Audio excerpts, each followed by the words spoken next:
This is my session on how to slay your personal dragons and take the next step in your career. I thought it being a Dungeon and Dragons theme that I would try to weave this into my presentation as much as possible. So it's going to be a little kitschy or whatever. I did have someone who actually plays Dungeon and Dragons review this, and they said, well, it's not entirely accurate, but it's cute. So don't expect this to be accurate in that sense, but hopefully it's a fun way to kind of present this topic. My name's James Ward, and before I get started, and I'll show this again at the end as well, please offer feedback. I'm a first-time speaker, so I'd love to have your feedback so I can hopefully present at more conferences. So like I said, I'll present it again at the end of the presentation. First of all, a little bit about me, and I'm going to kind of go a little bit more than most people just because this is a personal session about some of the things I faced. And when Matthew Roach told me about recruiting for non-technical speakers, one of the things that I was thinking about is what topic would be helpful to people. And one of the groups I'm involved in the community is called Saturday Morning Learning.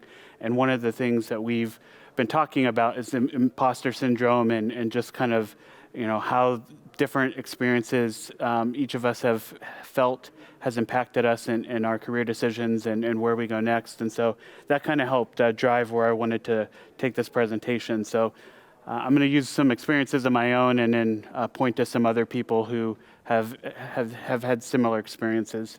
So first of all, my name's James Ward. And as you can probably tell, my English is American and not British. I'm a resident of Colorado. Everybody always asks where it is. I try to say easily it's middle, so middle from east to west and middle from north to south. It's not quite, but that's close enough.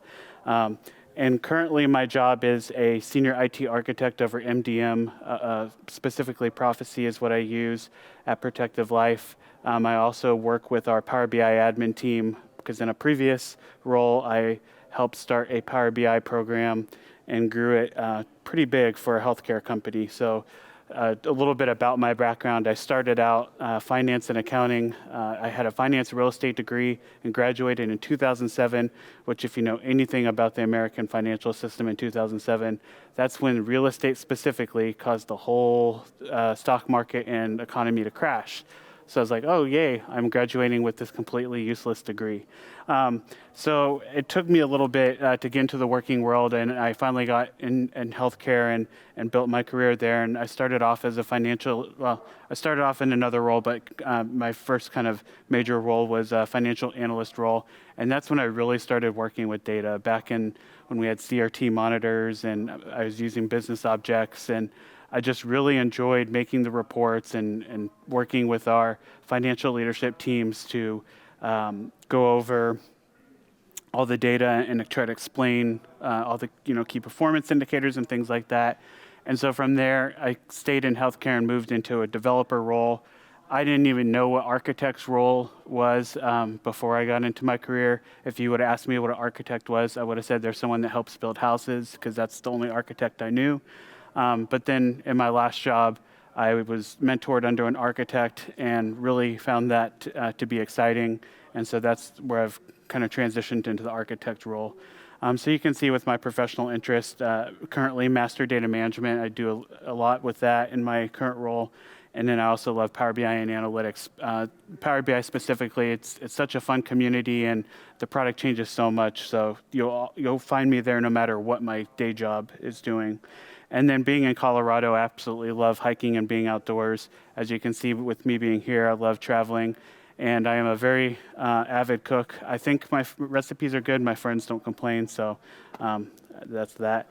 And then if you ever want to communicate with me, I put my LinkedIn and Mastodon there. Those are the two best ways to find me. Okay, so a little bit about the conversation today about where we're going. So I tried to come up with the three kind of themes that I thought were important for this journey. So imagine yourself being the knight and you have to slay these dragons to get to the castle to save someone. So the first dragon we're going to come upon, I called the Dragon of the Unknown. And it's just kind of about the first phase of your career where you don't know what you want to do. Then the second dragon I called the Imposter dragon because that's usually when you start hitting that imposter syndrome phase. And then the last dragon I call the Dragon of Success, where you kind of feel like you've leveled out and what do you do next? So for the next few slides, we'll go over and touch on each of these dragons individually. So first is the Dragon of the Unknown, and these are some topics that kind of come up with this dragon about, not knowing where you want to go in your career, not knowing how you want to get to where you want to go. And the first one about not knowing where you want to go in your career, I think there's a lot of peer pressure nowadays specifically that you have to have like a big 5-year plan or 10-year plan. You have to know what you want to be when you grow up and all this other stuff. And, I think it's important if you do know what you want to do to follow your goals and run after that, but don't feel like everybody out there has really robust long-term plans. And actually, I think most people don't have really robust long-term plans. We kind of figure it out as we go, and that's perfectly fine. And one presentation I would kind of encourage you guys to go watch that really digs into this is Matthew Roach did one. It's on his website, ssbipolar.com, called The Unplanned Career. And basically his whole career was this, going from job to job. He's on the Power BI Cat team now and started out working in a drugstore. So, it just goes to show you that where you're at today doesn't influence where you're going to be at tomorrow. And if you don't know where you're going to be at tomorrow, that's fine. I was listening to a podcast a few weeks ago, and they're interviewing the guy, and it was a guy that worked in the AI field, and they asked him if this is what he wanted to do when he was at this point in his career, and he was like, no, I'm old. When I grew up, AI wasn't even a thing. And so that's kind of the important aspect is if you try too hard to plan the long-term aspects of your career, you're going to maybe box yourself into things that only exist today and not open yourself up to opportunities that may not yet exist. So I kind of strongly suggest, you always need to have your short-term plan. You do need to know where you're going tomorrow, at least in some respects. But when it gets farther out, just keep it general and don't worry if you don't have all the answers because they'll come to you over time. And then the next two bullet points I often hear with young people, especially some of my younger friends that have just gotten into careers, or maybe they got into a career and they want to make a career change and they don't know how to get to a new career or what skills are required or anything like that. And the first thing I like to put to bed immediately is, degrees are important and they definitely help guide your career, but they are not the end-all be-all. Like going back to Matthew, he doesn't have a degree. One of the developers I worked with at my last job didn't have a degree, and he was one of the smartest people I've ever met. He could code the most technical solution that we could come up with ease. So degrees are really important, but unless you're a doctor, lawyer, accountant, one of those fields, you don't really have to have a specific degree. Your background that brings you to the job that you have is actually really important, because if we were all the same, if we all had computer science degrees, it would be a really boring technical world. So that's something I like to keep in mind, is just don't worry too much about the degree. Focus on your experience and how your experience can help the career that you want to get to. And then when you find a career that you want, find people in that community that are in the career and that are willing to help you, because there's so many people, especially in the data community, I've seen it myself, is so many people want to help other people because we enjoy seeing the successes of others. I will caution, don't go on LinkedIn and just immediately message someone and say, I want to meet with you to learn about X career, or get me a job right away, because that's kind of off-putting. No one really wants to be like put in a position where you're being expected to give something right away, but just saying, hey, do you want to meet for virtual coffee? Or if you live in the same town, do you want to meet for lunch or something? So that way I can get to know you. And a lot of people will definitely open up their time, even if, especially a virtual coffee, 5-10 minutes, get to know you, give you some pointers, and then help you down that road. So one of the themes of my presentation is community. It's gotten me so far in my career and helped me so much, and that's really important that you find that community because it'll help you in your career. The second dragon is what I call the imposter dragon. I think this is something that a lot of us face even more than we may like to give on. And this was, something I dealt with myself recently, especially coming to presenting. I have been wanting for a while to get more involved in the community and give back, because turned around and I have 15 years of experience out of nowhere. And so I thought this would be a good way for me to break into it by just giving a non-technical presentation, and then I can build up my skills. But that's something you have to learn is, you're going to come up with these thoughts about you not having the right background or not knowing enough if you're trying to get into a new job about a career, or not being an expert, or someone might know more than me. Those type of thoughts can kind of push you down and kind of keep you in your comfort zone. I attended a session with Catherine Wilhelmsen earlier, and she talked all about when you're in your comfort zone is when you don't grow. And it's okay to be in your comfort zone at some points in time, but it's also good to push yourself out of your comfort zone, because those are the growth opportunities.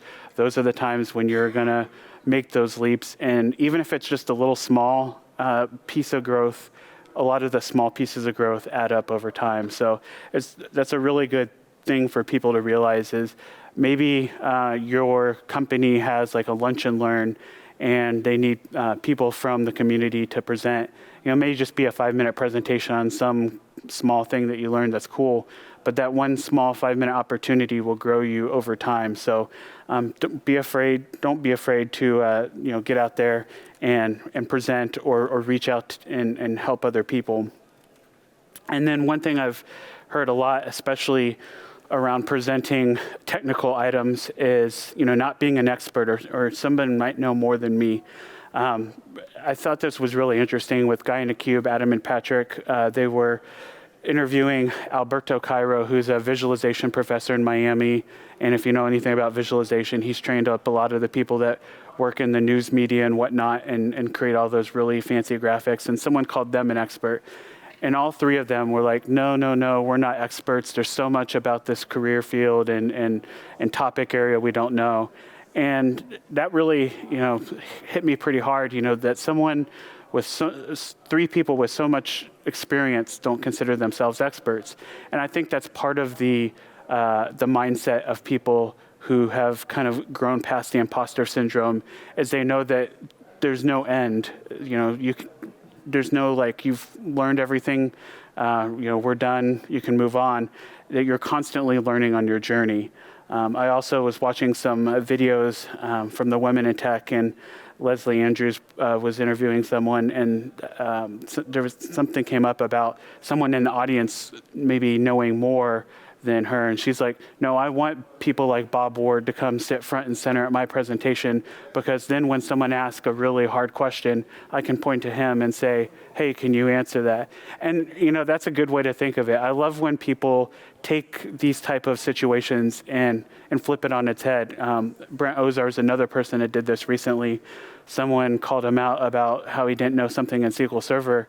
And he's like, that actually really excited me, because with how much background I have in SQL Server, I don't often come up with things that challenge me. So that it gives me an opportunity to go learn about what I got called out on and develop my career. So it's all about taking those type of interactions that are scary and seem like they could be something that could trip you up, and turn them into a positive. So it's just a reminder that, remember that uncomfortability is natural. We all face it.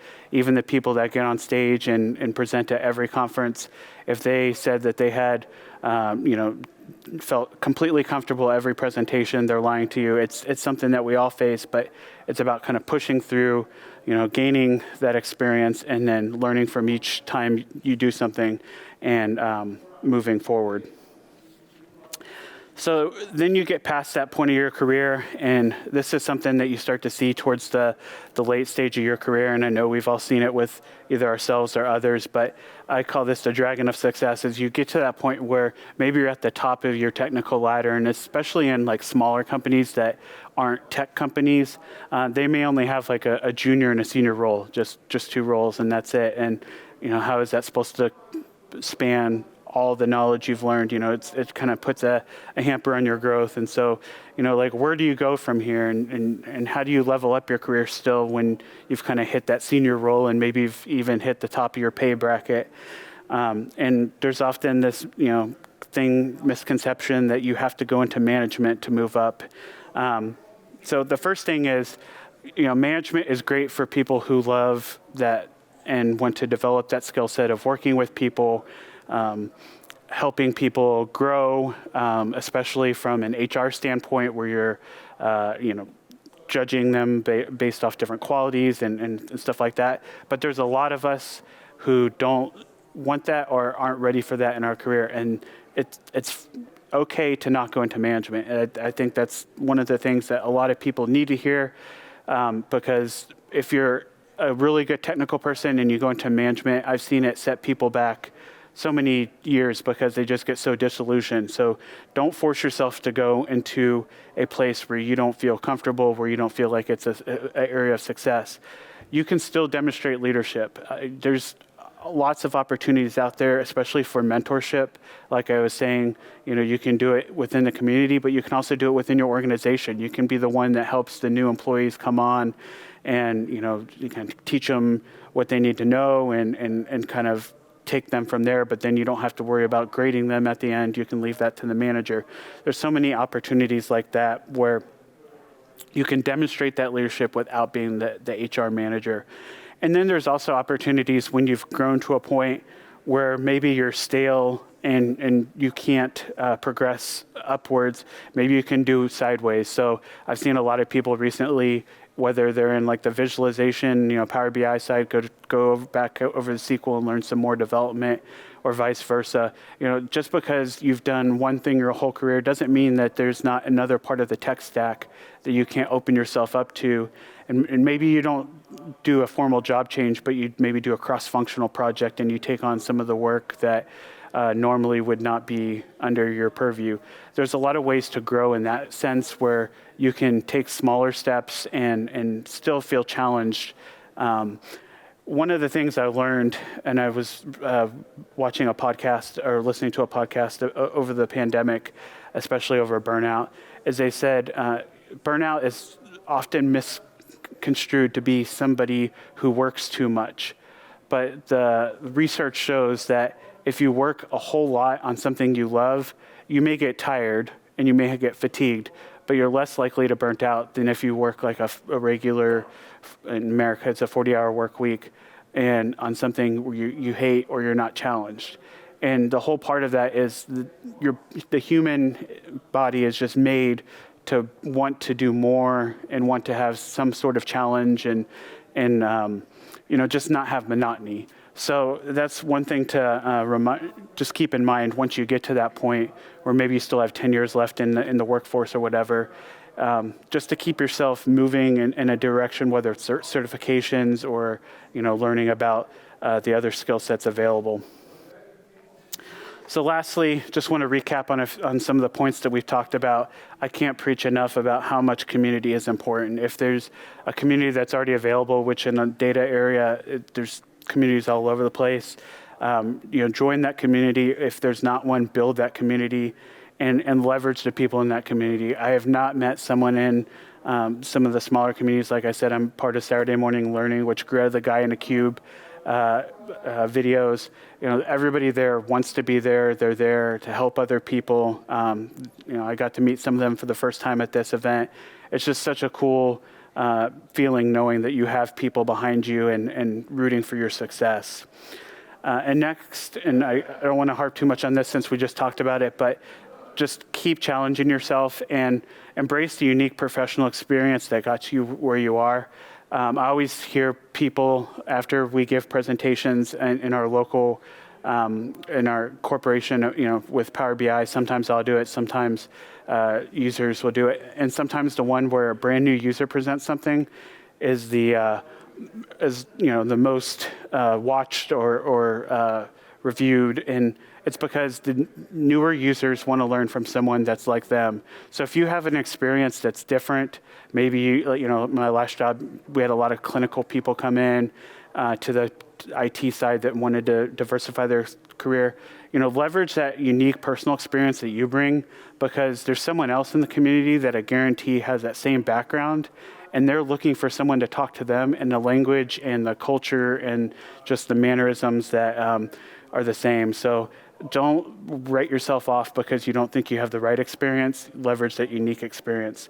And then lastly, on personal growth, make sure you find a mentor. And I often say that you can learn just as much as being a mentor as being the mentee. You learn from the younger people, the differences, the newer things that are out there, and take time to celebrate your growth. It's very important not to stop it's very important to stop and make sure you celebrate those milestones. So I want to thank you all for coming. Diolch, as they say in Welsh, and at the bottom is the feedback link. I appreciate you guys attending. Thank you.